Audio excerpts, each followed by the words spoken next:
great clouds and rain today. I don't think it's gonna stop around here anyways. And what's going on today? I guess this was kind of an interesting read. I know there's generally an issue overall in terms of, I guess, drone regulations and people pushing for over-the-top ones because of potential conflict of interest, for example. Someone who wants to make money out of it, they'll encourage things, for example, to people to pay, I don't know, thousands of dollars in training and so forth. But how about this one? It's kind of unique. Imagine having someone on a drone advisory board of sort where apparently the claim is the person has like a criminal history. This one says, investigation finds man advising Pennsylvania on drones, bridge inspections has criminal history.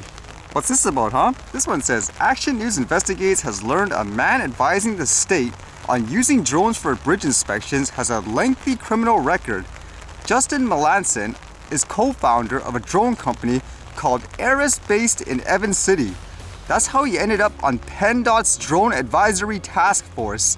Records show Melanson was convicted of multiple felonies for scamming homeowners out of thousands of dollars. Melanson said Governor Tom Wolf's office wanted him on the drone task force. Saying here, quote, Governor Wolf's office actually contacted us, and long story short, I'm actually the chair of the Economic Development Committee.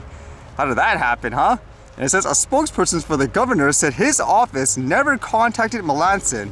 A PennDOT spokesperson said they did ask Eris to put someone on the task force and the company chose Melanson. Didn't do their due diligence, I guess. It says, but PennDOT acknowledged it never did a background check on Melanson when he joined the task force. Asked about Melanson, Wolf said, I don't know exactly what he was accused of or convicted of. I'm not sure of the problems, but he doesn't have anything to do with anything other than trying to advise the Department of Transportation on drone technology.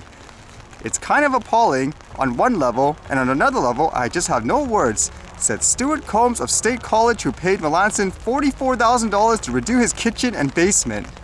So I guess the accusation there is the person's claiming the guy never finished the job, so he's kind of like, I guess, a criminal in his mind, and then the defense on putting him on the board is saying, hey, doesn't matter what his background is, he's doing the job for us, so there's no issue. Would you agree with that perspective, I guess?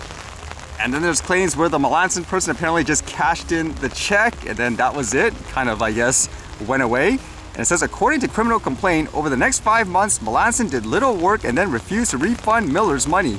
The police report called Melanson a danger to the community, while he is free to prey on unsuspecting and naive people seeking home improvements.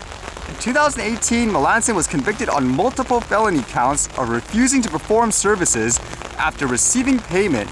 He was sentenced to up to 2 years in prison and ordered to pay $31,000 in restitution. He spent 11 months behind bars and was released in February 2019. And then afterwards, it says, in 2015 he was pleaded guilty to similar charges and was ordered to pay $13,000. So I guess a lengthy criminal history of sort. But there, I guess there's a continuous argument. If the guy did his job fine in that regards, should his past matter? This says Melanson said his company provided the NTSB drone footage of the Fern Hollow Bridge collapse, and now they are working to get contracts for bridge inspection projects. Asked if people should be concerned that someone with his record is involved with bridge inspections, Melanson said, I'm not sure what that has to do with anything. The drone technology is what it is. Melanson's victim said they see it differently. It's upsetting because people's safety is at risk, and you're not working with a person who has any kind of ethical or moral compass, Miller said.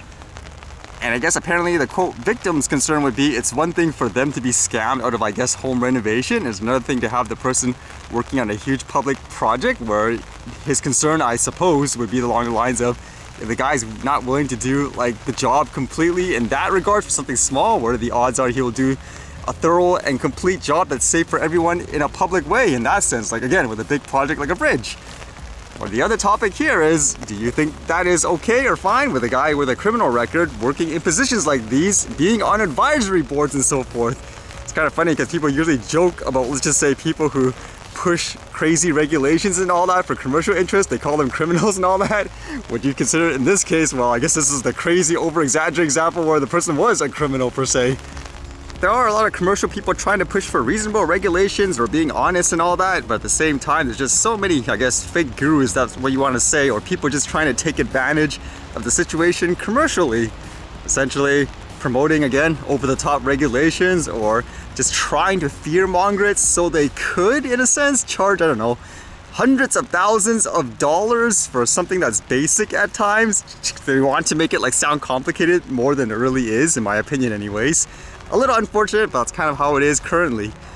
And talk about, I guess, new things or industries in a sense. How about this one? This one says, Mooji is 3D printing plant-based meat. Earlier last month, we featured Mooji Meats, noting the food tech startup plans to raise a $2.5 million seed plan to accelerate its 3D printing technology. Turns out the Baltimore-based firm got all that and more. According to this, they got about $3 million in funding or so, and it says Mooji's tech is designed to mimic whole cuts of meat. Who wants imitation burger when you can eat an imitation steak? The company knows that 70% of the meat market revolves around whole cuts, a stark contrast to what other alternative meats offer. That would be, I guess, companies, for example, like Impossible Foods or Beyond Meat, I believe.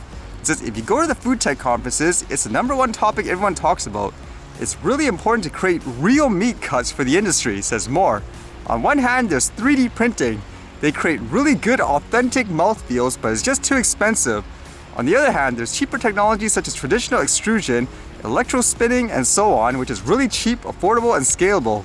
However, the textures don't score well when customers try it.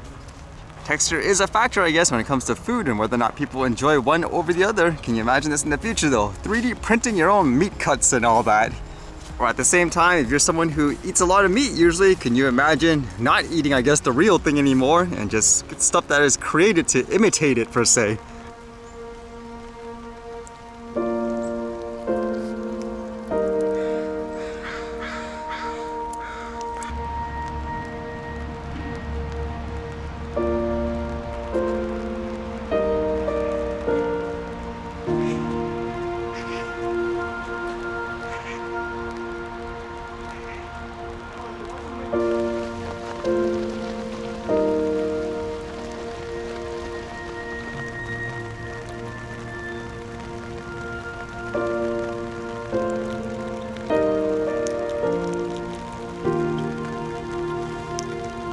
I guess the rain isn't stopping. What should I try today for the archive experiment? Last time I tried something, it actually made the computer run so slow just trying to render everything.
Alright, see you guys later.